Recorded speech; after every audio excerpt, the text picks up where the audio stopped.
Look at that smile. One of Really? these days, I'm just gonna lick your dimple. I will kill you. Who says shit like that? I For do. So so what? I wait, wait, can't lick a your dimple. soldier to licking my dimple, fam? For real? I can't lick your dimple, AJ. I can't lick your fucking dimple. Like, come on now. We're closer than that. I should be able to lick a dimple. Do you see my face? I do, and that's exactly where I'm gonna lick your dimple on your face. I'm not dealing with you today at all. Not on this Okay. level. Well, fair enough. That makes me think of the guy who licked my mouth when he kissed me. Ew. Oh, that's different. That's You don't different love though. you don't love me. That's Saliva. different. Listen to me. A cum shot on the face is one thing because Mhm. it's a climax as the result of an event. To Okay. just lick my face for no reason, even my dimple, nah, boss. We're not there for that. Who? Who? I'm licking Who? your dimple. Yo, man, listen to me. CJ, I swear to God, if I wake up in the middle of the night in Atlanta and my face is wet, I'm coming to beat ass in your bed. I'm coming to beat your ass. You understand? That's fine. It's Like, well worth it. the Airbnb, like for real. It's well worth it. It's well No, worth it. now I'm gonna sleep like this at nighttime. Every night I'm gonna sleep like this. That's fine. Then I'll lick your eyelid. So what we got? Thank you. Thank you. I get a whole face cover, like a mesh on my face or like a mask. Yeah. Well, are you ready to get into the show? Well, ladies and gentlemen, welcome to Love, Lust, and Badass Soul, the number one adult podcast around, period, point blank. I am one of your hosts. That is CEO Hayes. I'm thinking about dropping the CEO. I'm just Hayes in the building with my lovely co-host. That is the beautiful, the voluptuous, the sexy, the one who's Uh, gonna get her dimples licked. Miss Badass Jones herself. What's going on?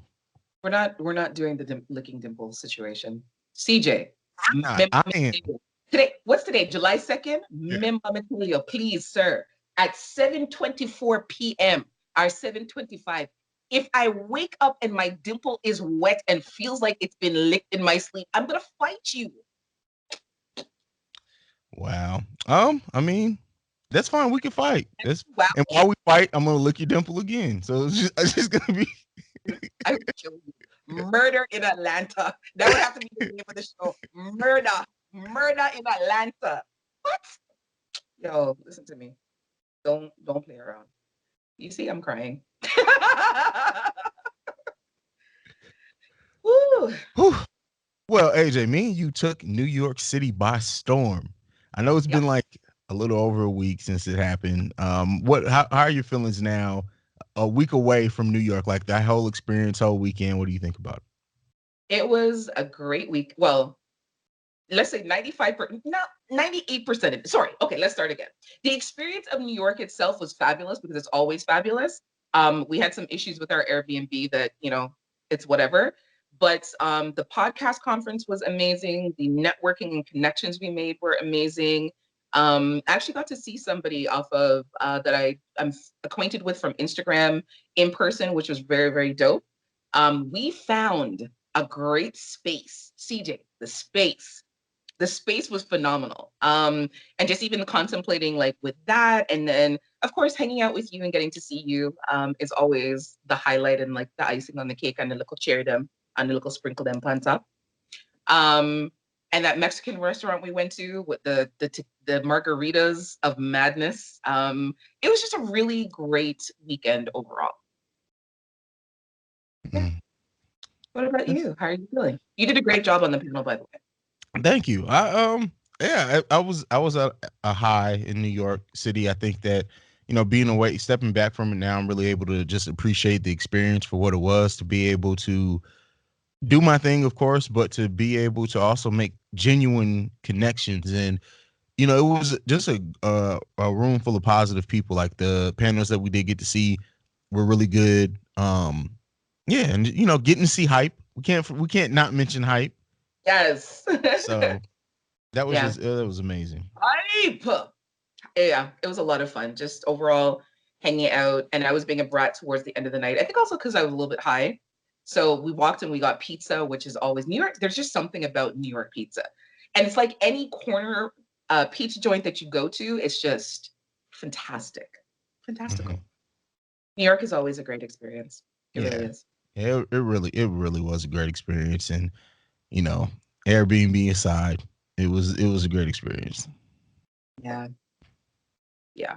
That Airbnb was just jokes. Like I don't know. Like was I don't know if it was the first the second night that we were there, we got locked out of the Airbnb. How that happens, I don't know. But the interior door was missing people. The interior door was missing a door handle. You understand?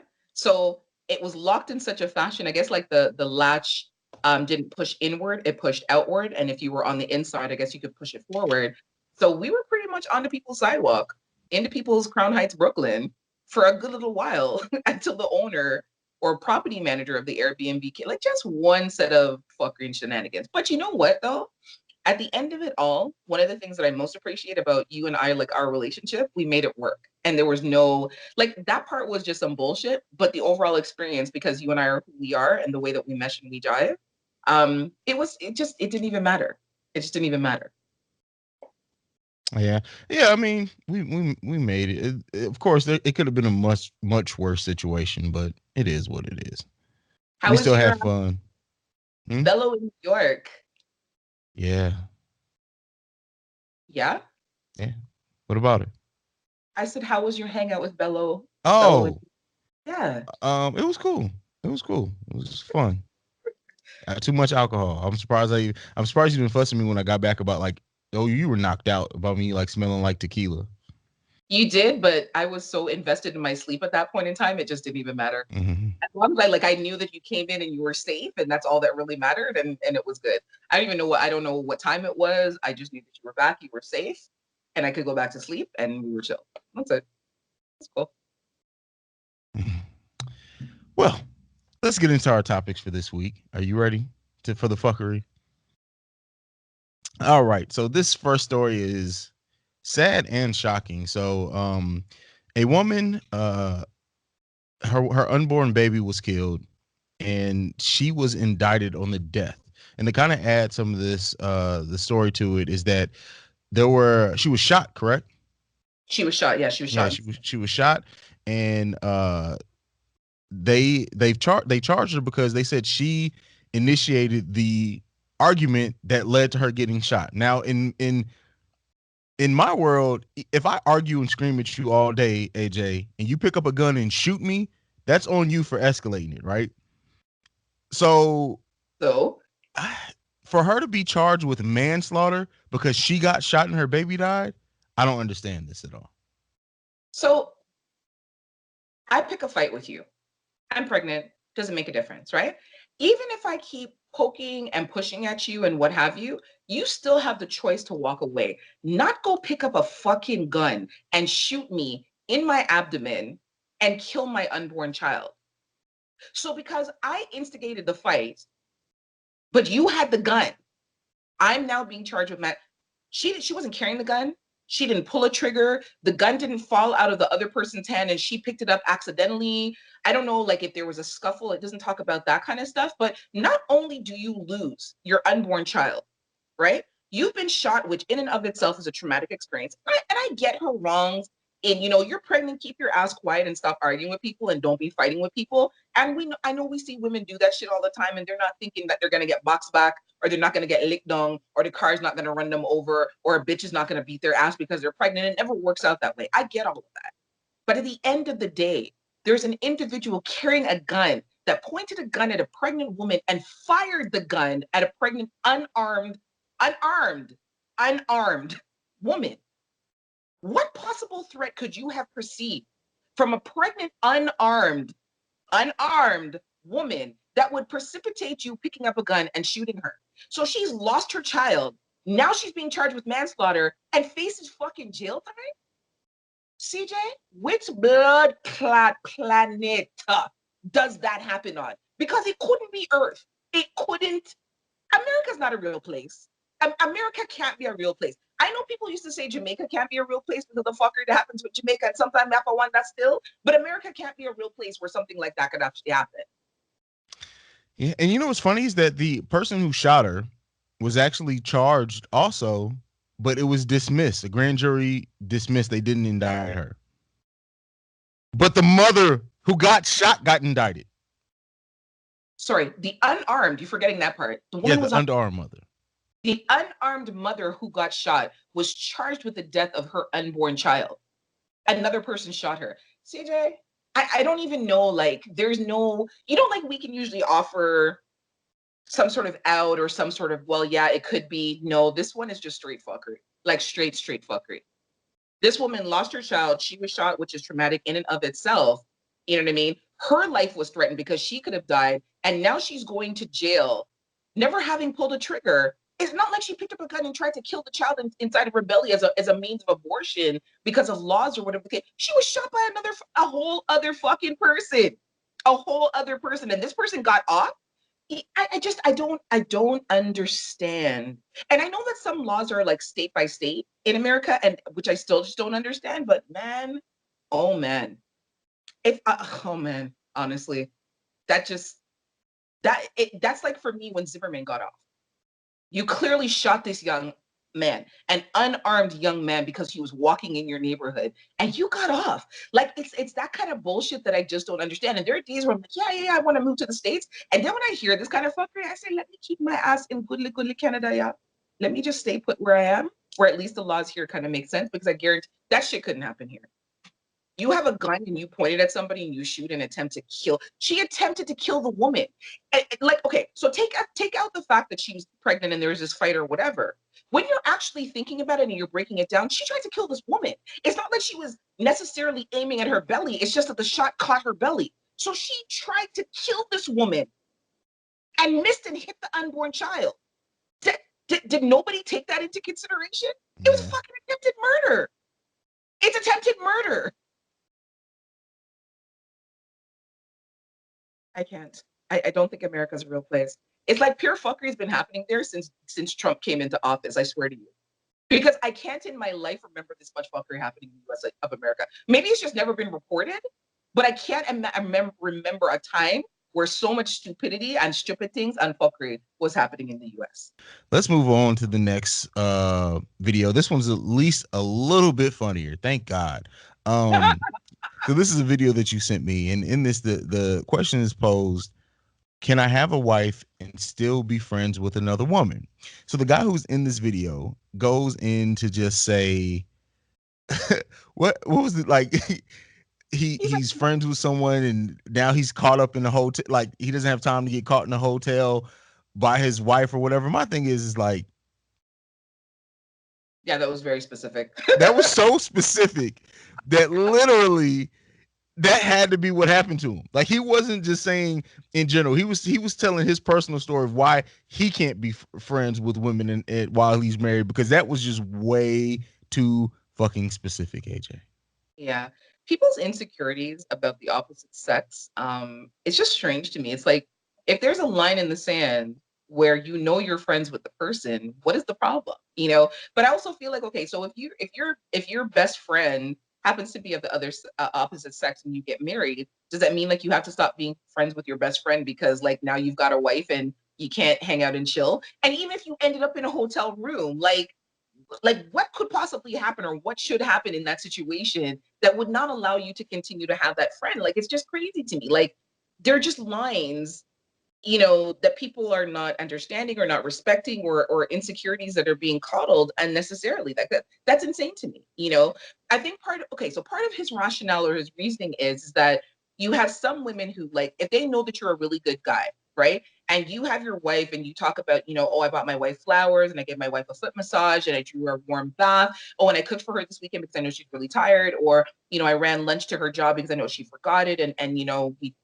Or like your wife says, like, oh my God, my husband is so amazing because he does all these really great things for me. I guess his take on it is that other women will start to envy that and other women will want to start to covet that because that's the type of thing that they're going to look for. They're looking for in a man. So, the second they know that you're taken, and this does happen sometimes, when people know that you're taken, it's like a challenge for them. They see a wedding ring on your finger, both men and women, and it's a challenge for them. They feel like they should step up to the plate and be like, oh, I can be better for you than that person, which oftentimes is bullshit or whatever. But I think the perspective that he was coming from is that he's not trying to encourage any of his female friends to try to look at him even deeper because he's such a good person to his wife. or because he talks about all the really wonderful things that he does for the wife. Now, that hotel situation, like you said, that was a little bit too specific. You know what I mean? Oh, well, if my friend is crying, she's in a hotel, I go there to hang out with her. And next thing you know, we end up fucking or whatever the case may be. That's something that's a completely different thing altogether. Completely different thing altogether. Those two things shouldn't have anything to do with one another. For me, it's a personal issue if you're married to someone and they have a problem with you being friends with the opposite sex, or if you feel like you can't control yourself enough to continue to have a friendship with someone of the opposite sex. That kind of shit is just weird. Yeah, I mean, I think that when people are so freaked out about it, it says one of two things: either you don't trust yourself around the opposite sex, or your partner doesn't trust you around the opposite sex, and that's signs of a much larger problem than just solely be like, for example, like, and that's the thing, to say that you can't like be in the room with someone who you're considered just your friend. That then that means that you're not just friends. Some you secretly want them. Like that it's I Yeah. don't know. People are just weird. Yeah. Like I think, at whatever point in life we get married again, like that person couldn't tell me, oh, well, you can't be friends with CJ, or I don't like the way that you and CJ banter, or whatever. That's just like you met me like this. You knew that this was part of my life, part of my existence, and CJ's not a threat to you or to anybody else. So what's the problem? You know what I mean? Consequently, if you were to ever get married again, I believe that the person couldn't ever feel threatened by me because I'm not a threat. Like it's not that kind of, it's just not that kind of party. I mean, if they did, they'd have to go. Yeah, we say that all the time. I think that's part of why people are so intimidated by our relationship, because it's like if they did say that they didn't like you for some reason, they already know where I stand. You got to go. Can I tell you the craziest thing as a total aside? So, Yeah. I found out this weekend that somebody that I was talking to last year, basically sabotaged our relationship because of his insecurities of my relationship with you and comments or my bantering with people on my social media. Oh wow. Yeah. Were you at least kind to him when you did? Have you talked to him since you found out?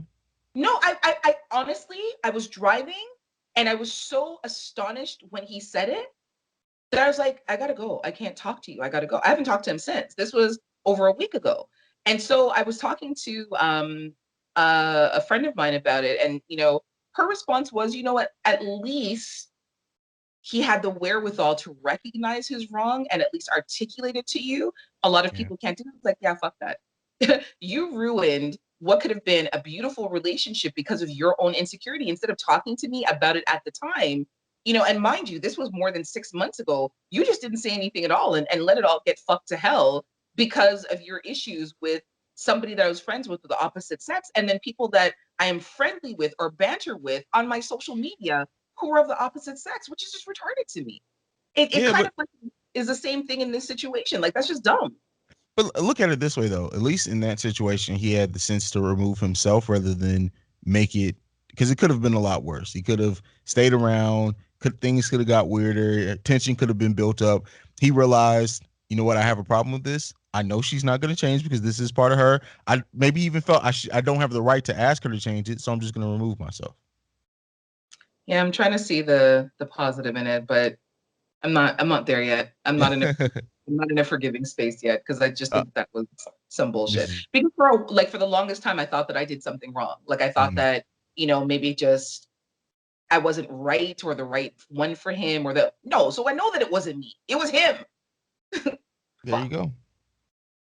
Oh, whatever. But yeah, I think that those kind of insecurity issues, um, they need to be checked Yeah. and have a conversation. Like you and I, if we preach nothing else, we preach about communication daily. you know don't harbor those kind of insecurities in your heart and don't carry that shit around with you.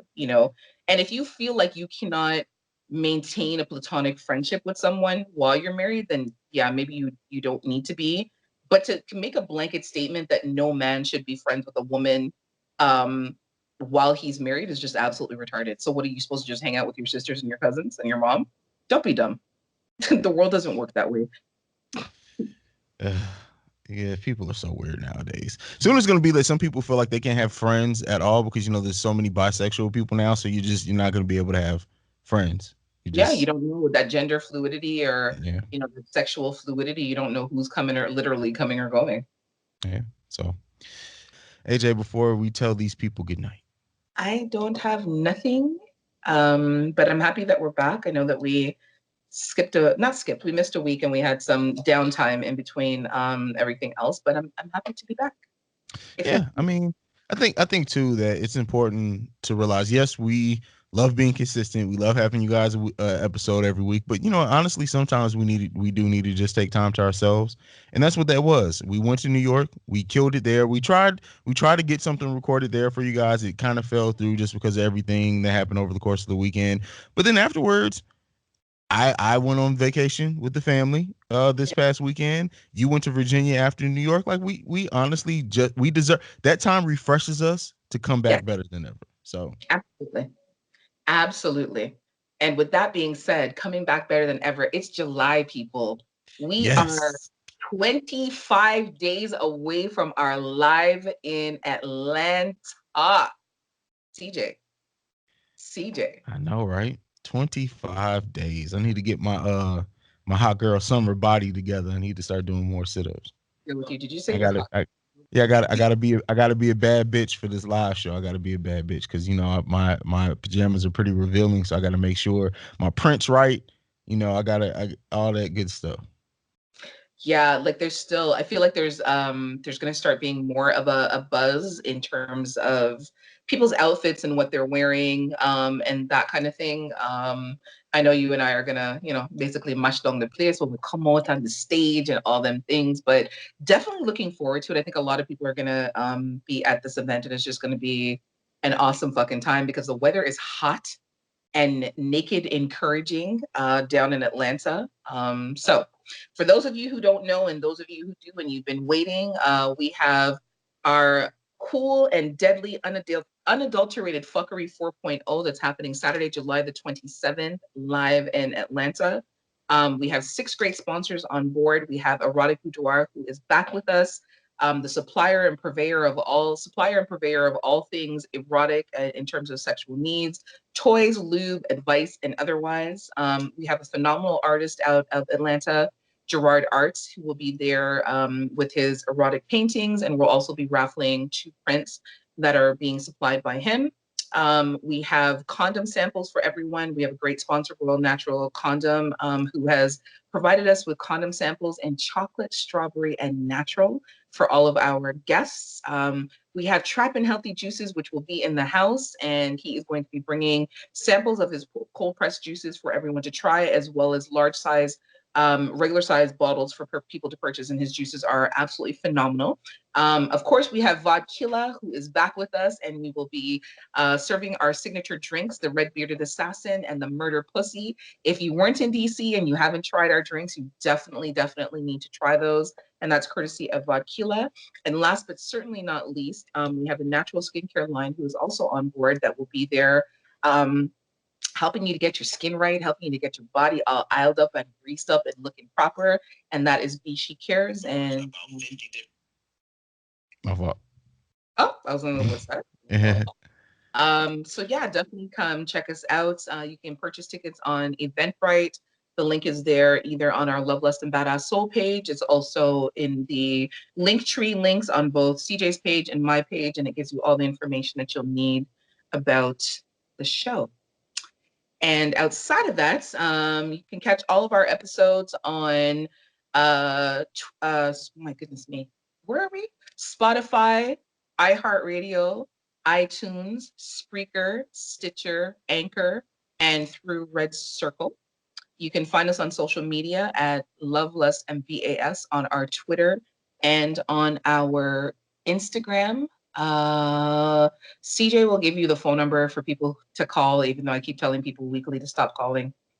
For the people who think that they're personally going to get to talk to me, it's just not going to happen. It's not my personal number, and I wouldn't be crazy enough to put out my personal number. So beg it, please. If it's not about business, don't call.